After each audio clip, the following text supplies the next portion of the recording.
Chicken प्रेमी सावधान कारण कुकुड़ा फार्म को नहीं वैज्ञानिक देइछन्ति भयंकर चेतावनी कहिछन्ति चिकेन रु व्यापी पारे कोरोना ठारू आहुरी भयंकर एक भूताणु एमितिकी एही भूताणु संक्रमण द्वारा निपात होई जाई पारंती विश्वर अधा लोक एकथा आमे कहूनु जड़े अमेरिकीय वैज्ञानिक एपरी चेतावनी पर सारा विश्व रे आतंक खेली जाइछि। अमेरिकीय वैज्ञानिक डॉक्टर माइकल क्रेगर एही वैज्ञानिक जनक ही देइछन्ति एमिति चेतावनी कहिछन्ति मानव समाज पई विपद आनिबाकु जाउछि कुकुड़ा फार्म। आजिर ए मनीष समाज आगको भयंकर विपद को सामना करिबाकु जाउछि।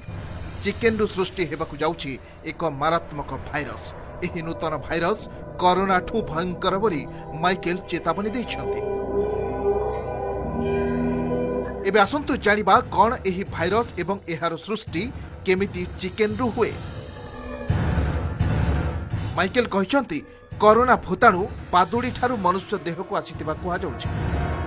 ठीक सेमिति चिकेन फार्म सृष्ट एही नुआ भूताणु मनीष ठारू मनीष को संक्रमण हेबार अनुमान करा जाउछि। एहार ना हेला अभियान। मनीषर मांस खाइबार लालसा मानव समाज पई घातक होई पारे बोली ग्रेगर कहिसंते। विश्व मांसाहारी संख्या वृद्धि पाउथिबारु एही नूतन भूताणु द्वारा विश्वर अधारू अधिक लोक आक्रांत हेबे बोली डाक्टर ग्रेगर प्रकाश करिसंते। मानव समाज पई एहा एक बड़ घातक साब्यस्त होई पारे बोली भारतीय इंग्राजी खबर पत्रिका द वीक रे एक तथ्य भित्तिक रिपोर्ट प्रकाश पाइछि। ए संपर्क रे रिपब्लिक वर्ल्ड.com पक्षरु मध्य विस्तृत रिपोर्ट प्रकाश पाइछि।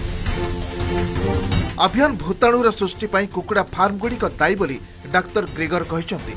से मत देइछन्ति कुकुड़ा फार्म गुड़िकरे परिच्छन्नता उपरे विशेष ध्यान दिया न जिबारु एवं छोटिया जगारे अधिक कुकुड़ांकु रखा जिबा द्वारा कुकुड़ांक देहरे एही भाइरस सृष्टि होइथाय।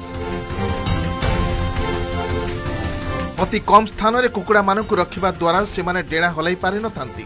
सेमानकर मल जोगु अधिक अमोनिया गैस सृष्टि होइथाय जा द्वारा कुकुड़ा माने रोगाग्रस्त होई एही नुआ अभियान भूताणु सृष्टि करिथांती। प्रथम थर पई 1997 रे हांगकांग रे एही मारात्मक अभियान फ्लू देखा जाइथिला जहा पई सेठारे 1.3 मिलियन कुकुड़ांकु हत्या करा जाइथिला। तथापि संक्रमण को संपूर्ण निपात करा जाई पारि नाही। तेणु ग्रेगर कहिसंति जे पर्यंत चिकेन फार्म अछि एभली महामारी आशंका को एड़ाई दिया जाई न पारे। महामारी कोरोना रे विश्ववासी छटपट हेउतिबा बेले एबे अभियान भूताणु कथा सुनी विश्व रे आतंक सृष्टि हेलाणी।